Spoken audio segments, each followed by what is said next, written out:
ಪ್ರಧಾನಿ ನರೇಂದ್ರ ಮೋದಿ ರಾಜ್ಯಕ್ಕೆ ಆಗಮಿಸಿದ ಬಳಿಕ ಸಮೀಕ್ಷೆಗಳಲ್ಲಿ ಬಿಜೆಪಿಯ ಸ್ಥಾನ 130ಕ್ಕೆ ಏರಿಕೆಯಾಗಿದೆ. ಇನ್ನು ಮೋದಿಯವರ 9 ರ್ಯಾಲಿಗಳು ರಾಜ್ಯದಲ್ಲಿ ನಡೆಯಲಿದ್ದು, ಪಕ್ಷದ ನಿರೀಕ್ಷೆಯ 150 ಸ್ಥಾನಗಳು ಬಿಜೆಪಿಗೆ ಲಭಿಸುವುದರಲ್ಲಿ ಯಾವುದೇ ಸಂಶಯವಿಲ್ಲ ಎಂದು ಕೇಂದ್ರ ಸಚಿವ ಡಿ.ವಿ. ಸದಾನಂದಗೌಡ ಹೇಳಿದ್ದಾರೆ. ಸೋಮವಾರ ಬಿಜೆಪಿ ಕಚೇರಿಯಲ್ಲಿ ಮಾಧ್ಯಮಕಾರರ ಜೊತೆ ಮಾತನಾಡಿದ ಅವರು, ಕಳೆದ 10 ದಿನಗಳಿಂದ ಬಿಜೆಪಿ ಪರ ಪ್ರಚಾರದ ವೇಗ ತೀವ್ರತೆಯನ್ನ ಪಡೆದುಕೊಂಡಿದೆ.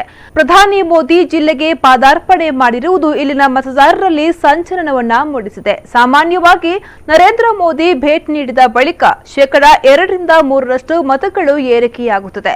ಉತ್ತರ ಪ್ರದೇಶದಲ್ಲಿ 3.1 ಮತಗಳು, ತ್ರಿಪುರಾದಲ್ಲಿ 2% ಮತಗಳು ಏರಿಕೆಯಾಗಿ ಬಿಜೆಪಿ ಗೆಲುವು ಸಾಧಿಸಿರುವುದು ಇದಕ್ಕೆ ಸಾಕ್ಷಿ ಎಂದು ಹೇಳಿದ್ದಾರೆ. ಇವತ್ತು ನರೇಂದ್ರ ಮೋದಿ ಅವರು ಮೊನ್ನೆ ಬಂದ ಮೇಲೆ ಅವರು ಇನ್ನೂ ಕೂಡ ಒಂದು 9 ರ್ಯಾಲಿಗಳಲ್ಲಿ ಇನ್ನೂ ಕೂಡ ಅವರು ಭಾಗವಹಿಸಲಿಕ್ಕಿದ್ದಾರೆ. 9 ರ್ಯಾಲಿಗಳಲ್ಲಿ ಒಟ್ಟು ನರೇಂದ್ರ ಮೋದಿ ಇಲ್ಲಿ ಬಂದ ಮೇಲೆ 2% ಸ್ವಿಂಗ್ ಆಗ್ತದೆ ಅಂತ ನಾವೇ ಹೇಳೋದಲ್ಲ, ವಿಶ್ಲೇಷಕರು ಬಾಕಿಯವರು ಹೇಳಿದ್ದಾರೆ. ಉತ್ತರ ಪ್ರದೇಶದಲ್ಲಿ 3.1% ಸ್ವಿಂಗ್ ಆಗಿದೆ ಲಾಸ್ಟ್ ಮಿನಿಟ್ಗಳಲ್ಲಿ, ತ್ರಿಪುರಾದಲ್ಲಿ 2% ಸ್ವಿಂಗ್ ಆಗಿದೆ, ಹಿಮಾಚಲ ಪ್ರದೇಶದಲ್ಲಿ 2% ಸ್ವಿಂಗ್ ಆಗಿದೆ. ಸೊ ಟೋಟಲ್ ವಾಸ್ತವಿಕವಾಗಿ ನರೇಂದ್ರ ಮೋದಿಯ ಪ್ರವೇಶದಿಂದ 2% ಸ್ವಿಂಗ್ ಆಗುತ್ತೆ. ಈವನ್ ಅದರ್ವೈಸ್ ಭಾರತೀಯ ಜನತಾ ಪಾರ್ಟಿ ವಸ್ತಿ ಫ್ರಂಟ್ ರನ್ನರ್. ನಾವು ಹೇಳೋದಲ್ಲ, ನಿನ್ನೆಯ ಚುನಾವಣಾ ವಿಶ್ಲೇಷಣೆಗಳು ಕೊನೆ ಹಂತದಲ್ಲಿ 70 ಇತ್ತು, 80, 90, 100, 110ರವರೆಗೆ ನಿನ್ನೆ ಬಂದಿದೆ.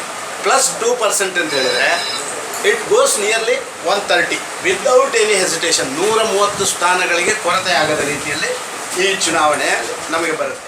ಬಿಜೆಪಿಯ ಹಿರಿಯ ಮುಖಂಡ ಡಿ.ವಿ. ಸದಾನಂದಗೌಡ ಅವರ ಗುರು ಉರಿಮಿಚಲು ಕೆ. ರಾಮ ಭಟ್ ಅವರು ಪುತ್ತೂರಿನಲ್ಲಿ ಕಾಂಗ್ರೆಸ್ ಅಭ್ಯರ್ಥಿ ಶಕುಂತಳಾ ಶೆಟ್ಟಿ ಪರವಾಗಿ ಹಾಗೂ ಬಿಜೆಪಿಗೆ ವಿರುದ್ಧವಾಗಿ ಹೇಳಿಕೆ ನೀಡಿರುವ ಕುರಿತು ಪ್ರಶ್ನೆಗೆ ಉತ್ತರಿಸಲು ನಿರಾಕರಿಸಿದ ಡಿ.ವಿ. ಸದಾನಂದಗೌಡ ಗುರುಗಳ ಕುರಿತು ನೋ ಕಾಮೆಂಟ್ಸ್ ಎಂದು ತಪ್ಪಿಸಿಕೊಂಡರು.